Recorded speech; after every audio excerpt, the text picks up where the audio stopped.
परिचय। बच्चों, आज हम लोग सारणिक को जानेंगे। सर्वप्रथम मुझे बताओ कि क्या हम एकल मान द्वारा आव्यूह या मैट्रिक्स को प्रदर्शित कर सकते हैं? हाँ सर। कैसे?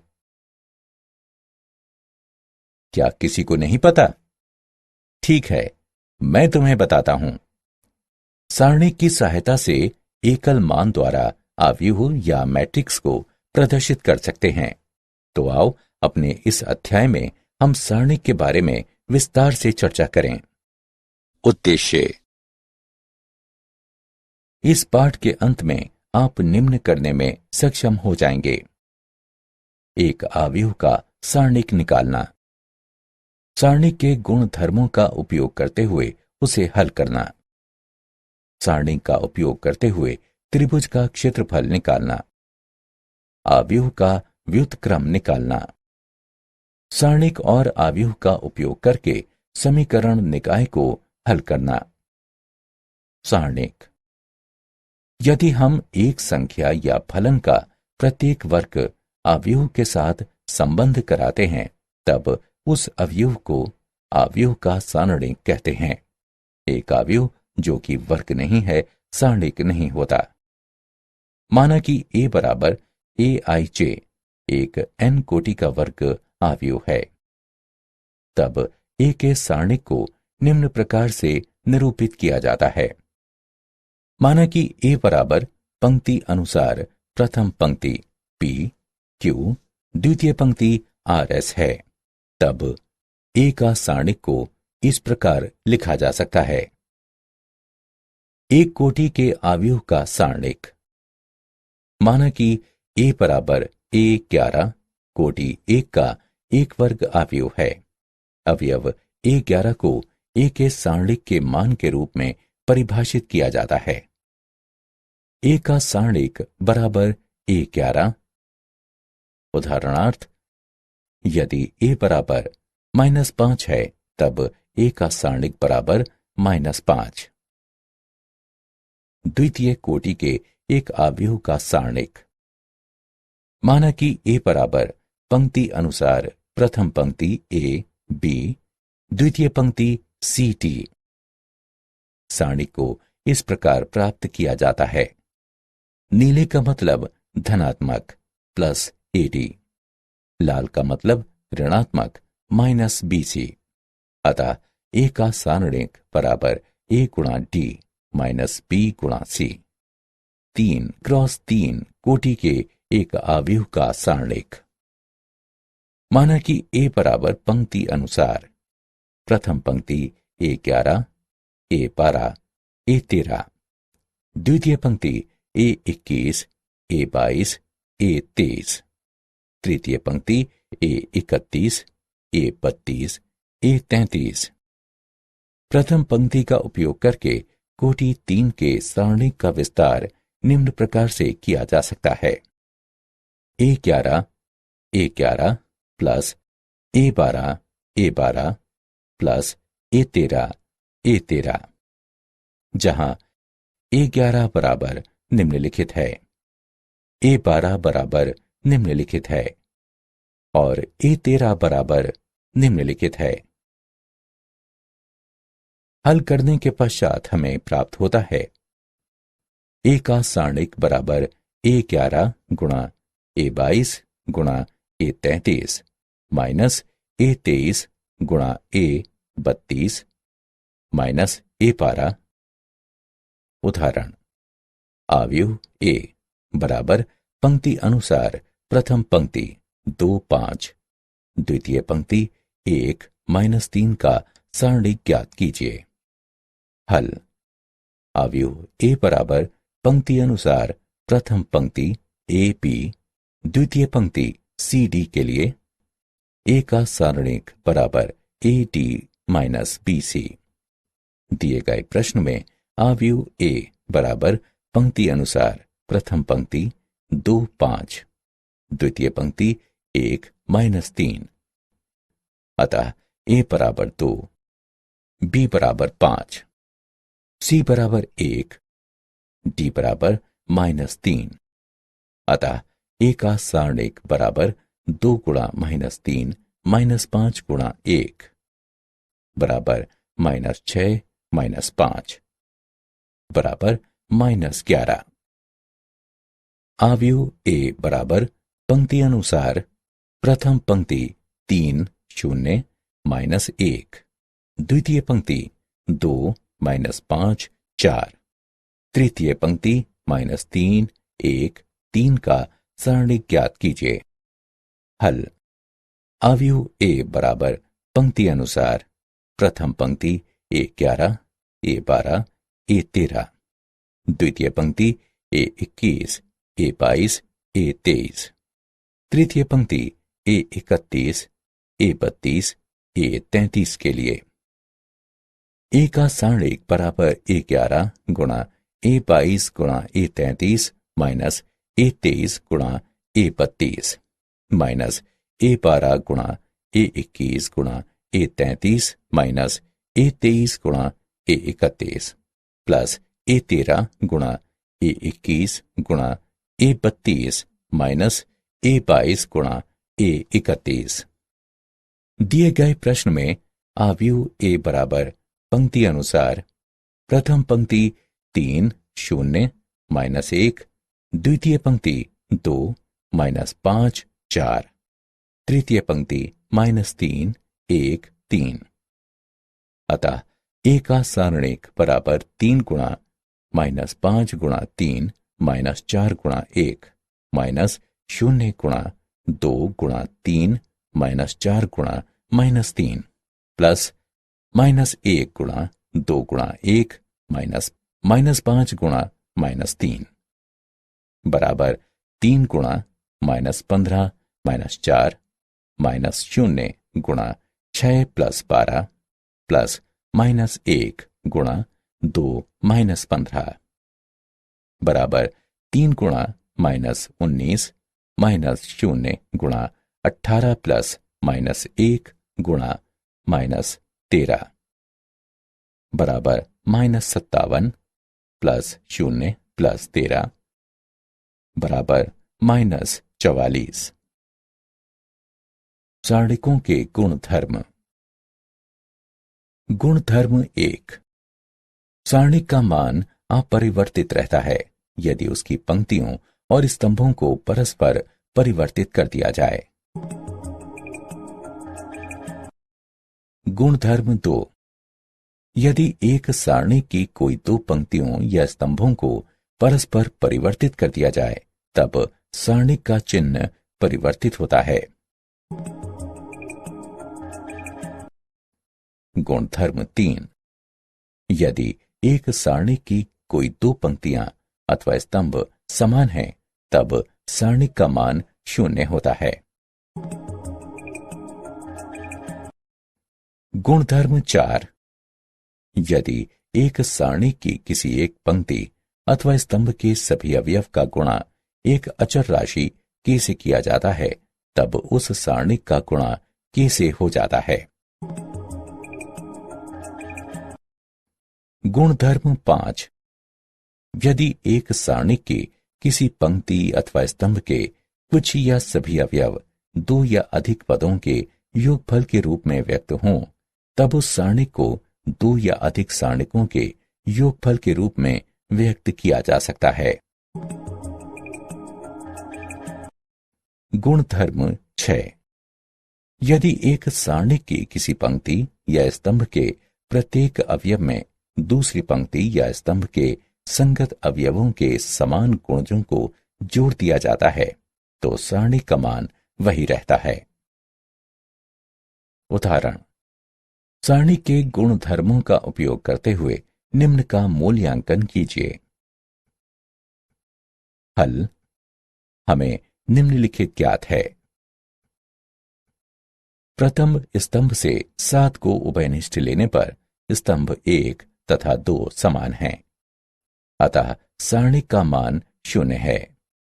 बराबर 7 गुणा 0 बराबर 0।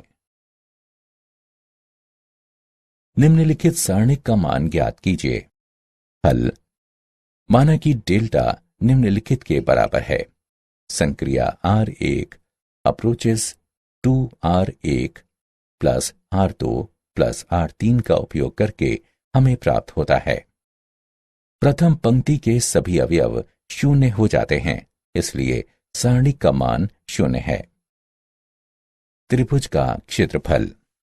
त्रिभुज ABC का क्षेत्रफल, जिसके शीर्ष बिंदु A x1 y1, B x2 y2, C x3 y3 है, 1/2 x1 गुणा y2 minus y3 plus x2 गुणा y3 minus y1 plus x3 गुणा y1 माइनस y2 हैं।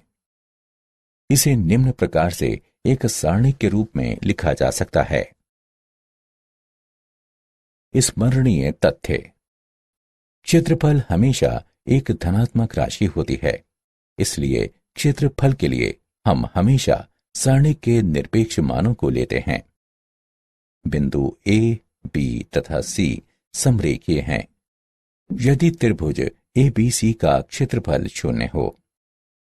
उदाहरण, सारणी का उपयोग करके उस त्रिभुज का क्षेत्रफल ज्ञात कीजिए जिसके शीर्ष बिंदु -3, 5, 3, -6 और 7, 2 हैं। हल।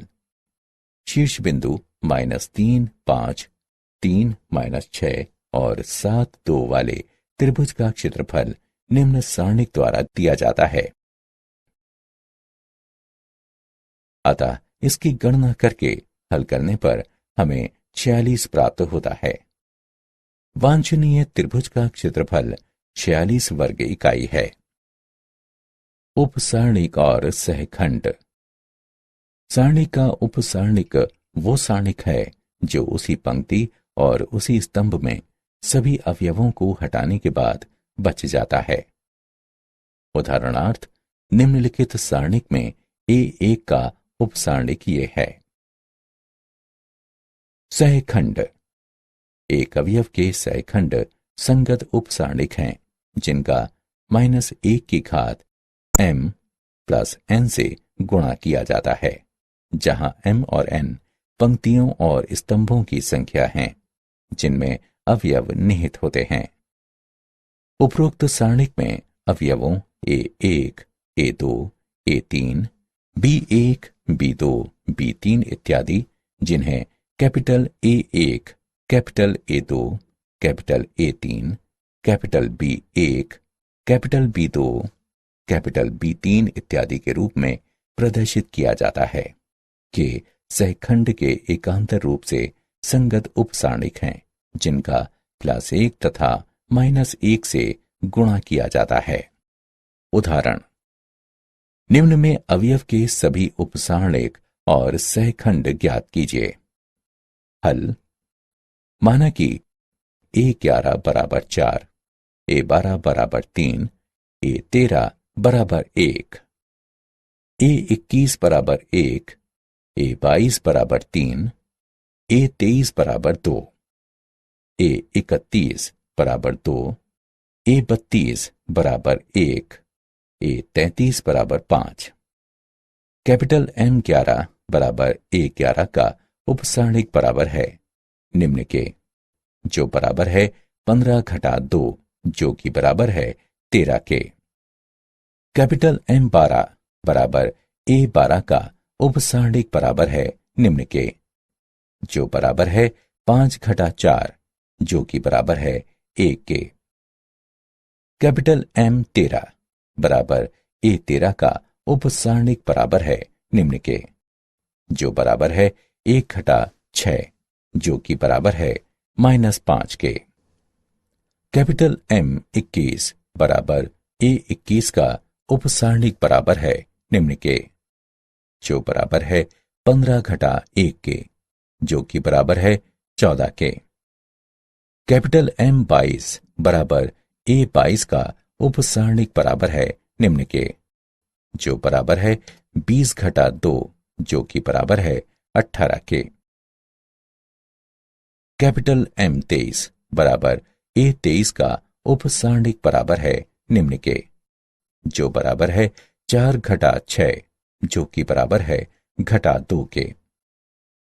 कैपिटल M 31 बराबर A 31 का उपसारणिक बराबर है निम्न के, जो बराबर है 6 घटा 3, जो कि बराबर है 3 के।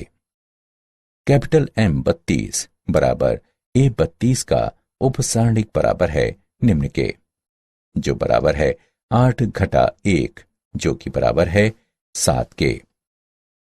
कैपिटल M 33 बराबर A 33 का उपसारणिक बराबर है निम्न के, जो बराबर है 12 घटा 3, जो कि बराबर है 9 के।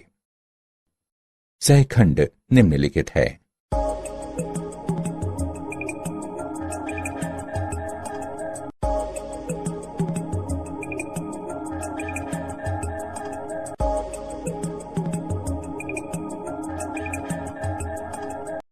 अवयव का सहखंडज और व्युत्क्रम। माना कि कैपिटल A बराबर AIJ एक वर्ग अवयव है।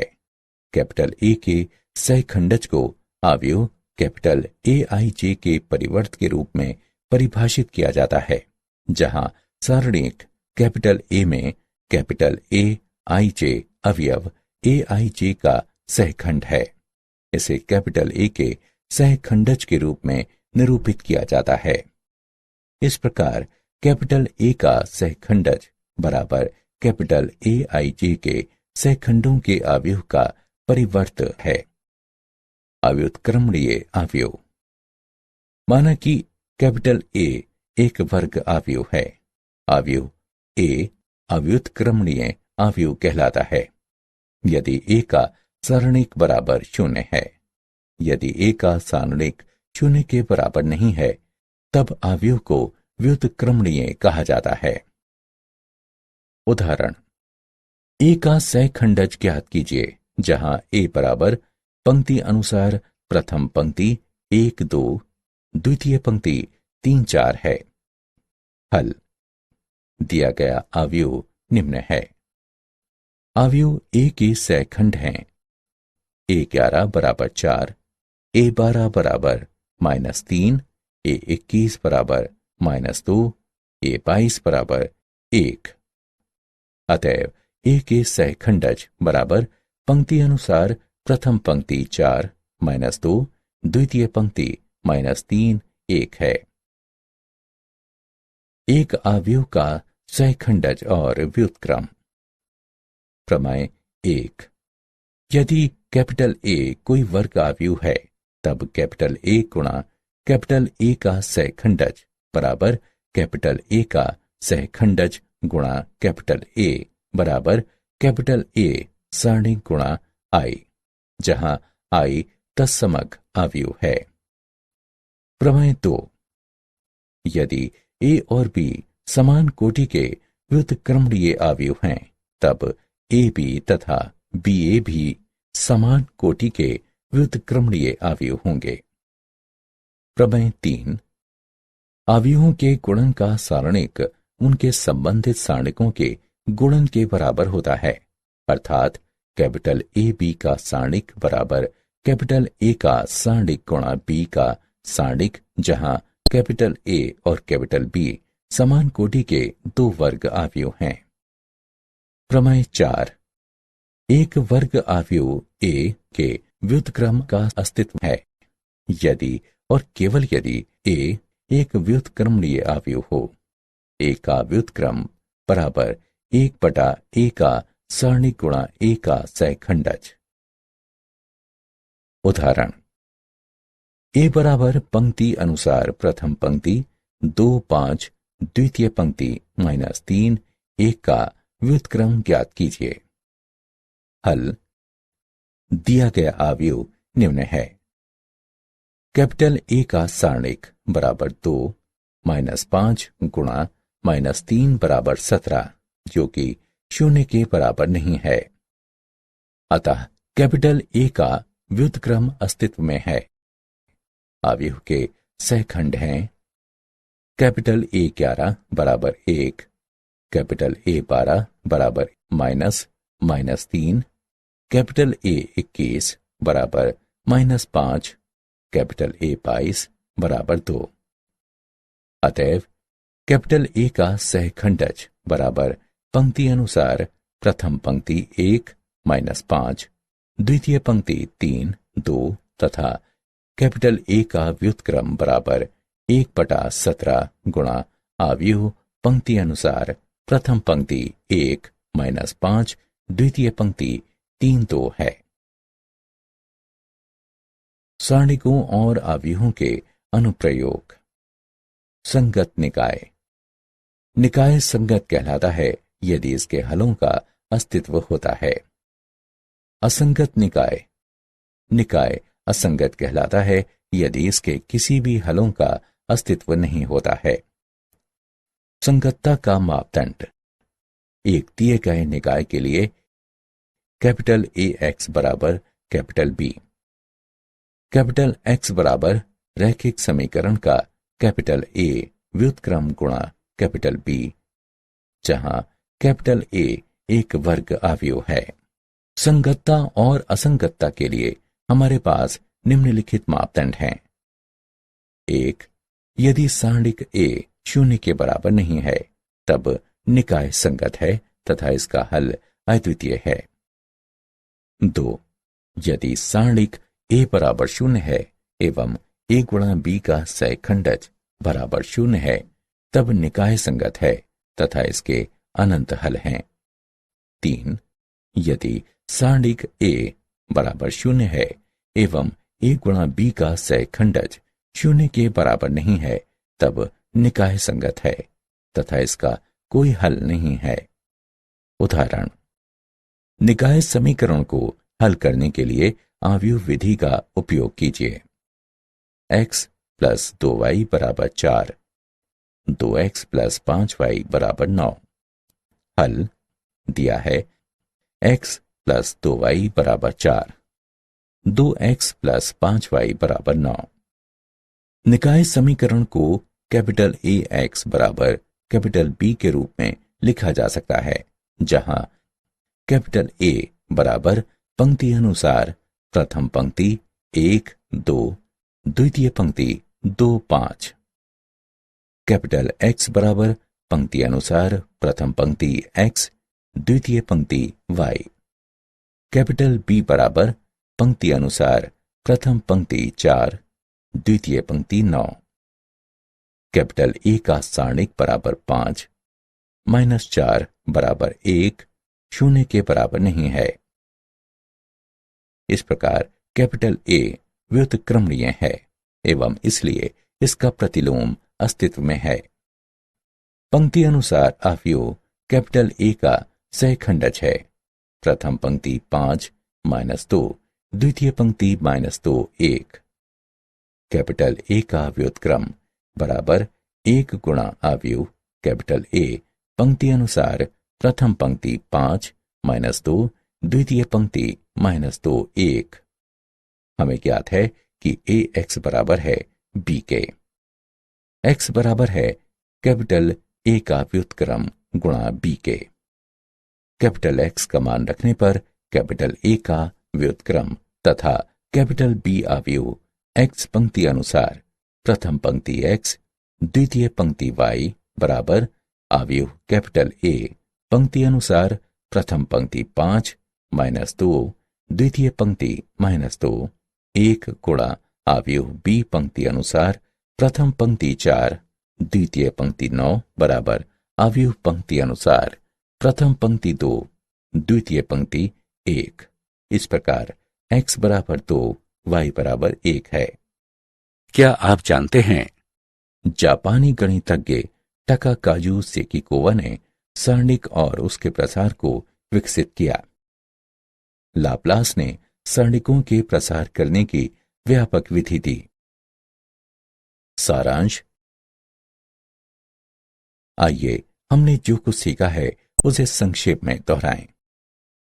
यदि हम एक संख्या या फलन का प्रत्येक वर्ग आव्यूह के साथ संबंध कराते हैं तब उस अवयव को आव्यूह का सारणिक कहते हैं। सारणिक के गुणधर्म निम्नलिखित हैं। सारणिक का मान अपरिवर्तित रहता है यदि इसकी पंक्तियां और स्तंभ परस्पर परिवर्तित हों। यदि हम सारणी की कोई दो पंक्तियों अथवा स्तंभों को परस्पर बदल दें तो सारणी का चिन्ह बदल जाता है। यदि सारणी की कोई दो पंक्तियां अथवा स्तंभ समान हैं तो सारणी का मान 0 होता है। यदि हम एक सारणी की किसी एक पंक्ति अथवा स्तंभ के सभी अवयवों को एक अचर के से गुणा कर दें तो सारणी का मान के गुना हो जाता है। यदि एक सारणी की एक पंक्ति अथवा स्तंभ के कुछ या सभी अवयव दो या अधिक अवयवों के योगफल के रूप में व्यक्त किए जा सकते हों तो उस सारणी को दो या अधिक सारणिकों के योगफल के रूप में व्यक्त किया जा सकता है। यदि एक सारणी की किसी पंक्ति या स्तंभ के प्रत्येक अवयव में दूसरी पंक्ति या स्तंभ के संगत अवयवों के समान गुणजों को जोड़ दिया जाता है तो सारणी का मान अपरिवर्तित रहता है। सारणी के रूप में त्रिभुज का क्षेत्रफल इस प्रकार है। सारणी का उपसारणिक वो सारणिक है जो उसी पंक्ति और उसी स्तंभ में सभी अवयवों को हटाने के पश्चात बच जाता है। एक अवयव का सहखंड एक संगत उपसारणिक और -1 की घात m+n का गुणन होता है, जहां m और n पंक्ति और स्तंभ हैं जिसमें अवयव निहित हैं। सहखंडज A को आव्यूह AIJ के परिवर्त के रूप में परिभाषित किया जाता है, जहां AIJ सारणी A में अवयव AIJ का सहखंड है। एक वर्ग आव्यूह A व्युत्क्रमणीय होता है यदि और केवल यदि A व्युत्क्रमणीय आव्यूह हो। A व्युत्क्रम बराबर 1/A का सारणिक गुणा A का सहखंडज। यदि सारणिक A 0 के बराबर नहीं है तब निकाय संगत है एवं इसका एक अद्वितीय हल है। यदि सारणिक A बराबर 0 है और सहखंडज A B बराबर 0 है तब निकाय संगत है एवं इसके कई अनंत हल हैं। यदि सारणिक A बराबर 0 है और सहखंडज A B 0 के बराबर नहीं है तब निकाय असंगत है एवं इसका कोई हल नहीं है।